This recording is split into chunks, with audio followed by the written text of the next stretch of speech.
Hi friends, நம்ம வீட்டில் இருக்கிற தீப்பெட்டி எல்லாம் சம்டைம்ஸ் பற்ற வைக்கும்போது எரியவே எரியாது.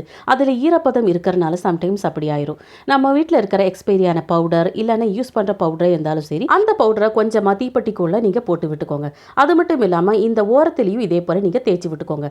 அப்போ ஈரப்பதத்தை அந்த பவுடர் வந்து உறிஞ்சிடும். தீப்பெட்டியும் நல்லா ஒர்க் ஆகும். அடுத்ததாக வெங்காயத்தையும் உருளைக்கிழங்கையும் எப்போவுமே ஒன்றா வைக்கக்கூடாது. வெங்காயத்து கூட வைக்கும்போது உருளைக்கிழங்குல பூஞ்சைகள் வரும். இந்த மாதிரி பிரித்து வச்சுக்கோங்க. பிரித்து வச்சாலுமே இதை வந்து கொஞ்சம் தள்ளியே வச்சுக்கோங்க. ரெண்டுக்குமே கொஞ்சம் டிஸ்டன்ஸ் இருக்கணும். ஒரு குட்டி டப்பா இருந்தால் எடுத்துக்கோங்க. அதோட மூடியும் தனியாக எடுத்துக்கோங்க. ஒரு ஷார்ப்னர் எடுத்துக்கோங்க. அதோட இந்த பகுதியில் வந்து ஸ்கெட்சை வச்சு இதே போல் நல்லா கலர் அடிச்சு விட்டுக்கோங்க. இந்த ஷார்ப்னரை அந்த மூடியில் இதே போல் வச்சு விட்டு அதோட கலர் வந்து அதில் படுற மாதிரி ஒட்ட வச்சு எடுத்துக்கோங்க. இப்போ நமக்கு அந்த ஹோல்ஸ் கிடைக்கும். மார்க் பண்ண இந்த இடத்த வந்து சூடான கம்பியை வச்சு ஹோல்ஸ் போட்டு விட்டுக்கோங்க. இந்த ஹோல் கிட்ட அந்த ஷார்ப்னரையும் இதே போல் வச்சு விட்டு நல்லா பசையாக பார்த்து ஒட்ட வச்சு காஞ்சதுக்கு அப்புறம் அந்த டப்பாவை எடுத்து மூடி போட்டு மூடிக்கோங்க. இப்போ நீங்கள் எவ்வளோ பென்சில் சீவனாலும் எல்லாமே அந்த டப்பாக்குள்ளேயே இருக்கும். ஷார்ப்னர் வந்து அந்த டப்பால அடியில் ஒட்டுற மாதிரி இருக்கிற ஒரு சின்ன டப்பாவை பார்த்து எடுத்துக்கோங்க. ஆணி அடிக்கும் போது அந்த ஓட்டை வந்து கொஞ்சம் பெருசா போச்சுன்னா ஆணி நிற்காது, விழுந்துரும். அந்த டைம்ல ஒரு சின்ன சோப்பு துண்டை எடுத்து அந்த ஓட்டைக்குள்ள நல்லா இதே போல அடிச்சு விட்டுக்கோங்க. அதுக்கப்புறமா நீங்க ஆணி அடிச்சு பாருங்க. ஆணி வந்து ரொம்பவே ஸ்டிஃபா நிற்கும். இப்போ இந்த ஆணியில நீங்க எதை வேணாலும் மாட்டி வைக்கலாம். அந்த ஆணி வந்து ரொம்பவே ஸ்டிஃபா நிற்கும். முதல்ல இந்த ஆணியில நான் எதையுமே மாட்ட மாட்டேன். கொஞ்ச நேரத்திலேயே அந்த ஆணி வந்து விழுந்துரும். இப்போ நான் சோப்பு வச்சு அதில் நான் மாட்டி விடுறேன். அந்த ஆணி வளையாம எப்படி ஸ்டிஃபா நிற்குதுன்னு பாருங்க. அடுத்ததா நம்ம யூஸ் பண்ற போர்வையில நம்ம கால் பகுதிக்கு போடுற அந்த கால் பகுதிக்கு வர அந்த பகுதி வந்து சம்டைம்ஸ் நம்ம தலைப்பகுதிக்கும் நம்ம போடுவோம். இதனால காலில் படுற அந்த அழுக்கு வந்து அதை நம்ம திருப்பி நம்ம போடும்போது அது முகத்துக்கும் நம்ம போட்டு படுத்துக்குவோம். அதுக்கு ஒரு ஐடியா பண்ணலாம். இந்த மாதிரி உள்ளன் நூலோ இல்லை பூக்கட்டுற நூலோ ஒரு பெரிய ஊசியில எடுத்து ஒரு சாதாரண தையல் போட்டு விட்டுக்கோங்க. இந்த மாதிரி நம்ம தச்சு எடுக்கும் போது காலுக்கு வரக்கூடிய அந்த பகுதி நம்ம முகத்துக்கு போடக்கூடிய ஒரு பகுதி, இந்த மாதிரி நம்ம டிஃபரன்ஸ் தெரிஞ்சுக்கலாம். ஒரே சைடை நம்ம எப்போவுமே முகத்துக்கு யூஸ் பண்ணிக்கலாம், இன்னொரு சைடை நம்ம காலுக்கும் யூஸ் பண்ணிக்கலாம். குழந்தைங்கள்லாம் அப்படியே வந்து படுத்துக்குவாங்க. அவங்களுக்கு இந்த மாதிரி ஒரு அடையாளத்தை போட்டு கொடுத்தீங்கன்னா கரெக்டாக போர்வையும் யூஸ் பண்ணிக்குவாங்க. அடுத்ததாக ஒரு ஆயில் கவர் இருந்தால் எடுத்துக்கோங்க. சின்னதாக இருந்தாலும் சரி, பெருசாக இருந்தாலும் சரி. அதில் வந்து இஞ்சியை ஒரு துண்டு போட்டுக்கோங்க.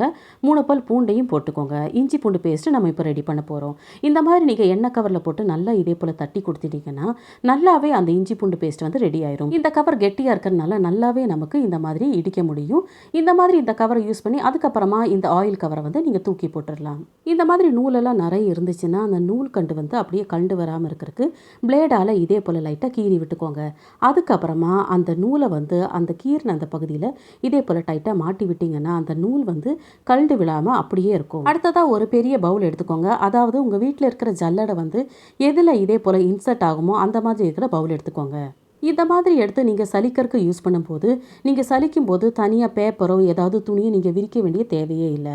உங்களுக்கு கீழே எதுவுமே சிந்தாது. இந்த மாதிரி கரெக்டான உங்களுக்கு ஒரு பவுல் வச்சுட்டிங்கன்னா ஈஸியாக உங்களுக்கு எத்தனை மாவு வேணாலும் சலிச்சு எடுத்துக்கலாம். எங்கே வேணாலும் நீங்கள் சலிச்சு எடுத்துக்கலாம். அடுத்ததாக ஒரு பிளாஸ்டிக் பாட்டில் எடுத்துக்கோங்க. கொஞ்சம் பெருசாக இருக்கிற மாதிரி பார்த்துக்கோங்க. அதை வந்து கத்தியை சூடுபடுத்தி இதே போல் நீங்கள் கட் பண்ணி எடுத்துக்கோங்க.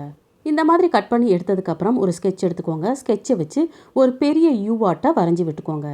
அதுக்கப்புறமா அந்த பகுதியையும் நீங்கள் கட் பண்ணி எடுத்துக்கோங்க. இப்போ கத்தியை சூடுபடுத்தி அந்த கட் பண்ண பகுதியை வந்து லைட்டாக இதே போல் தேய்ச்சி விட்டிங்கன்னா அந்த கூர்மையான அந்த பிளேடு மாதிரி இருக்கிறது வந்து கொஞ்சம் அப்படியே பிளண்ட் ஆயிரும். இதை நம்ம எதுக்கு யூஸ் பண்ணலான்னா அரிசி எடுக்கிறதுக்கு, மாவு எடுக்கிறதுக்கு, இந்த மாதிரி நீங்கள் எடுத்து போடுறதுக்கு உங்களுக்கு ரொம்பவே யூஸ்ஃபுல்லாக இருக்கும்.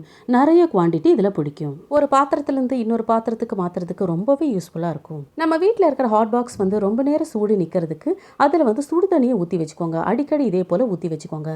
அப்போ ரொம்ப நேரம் சூடு நிற்கும். சாதம் படித்த கஞ்சி இந்த மாதிரி ரொம்ப சூடான தண்ணி மாதிரி இருக்கிறதையெல்லாம் அடிக்கடி ஊற்றி வச்சுக்கோங்க. அப்போ ஹாட் பாக்ஸ் ரொம்ப நேரம் சூடு நிற்கும். இந்த யூஸ்ஃபுல்லான வீடியோவோட இந்த விஷயத்தையும் தெரிஞ்சுக்கோங்க.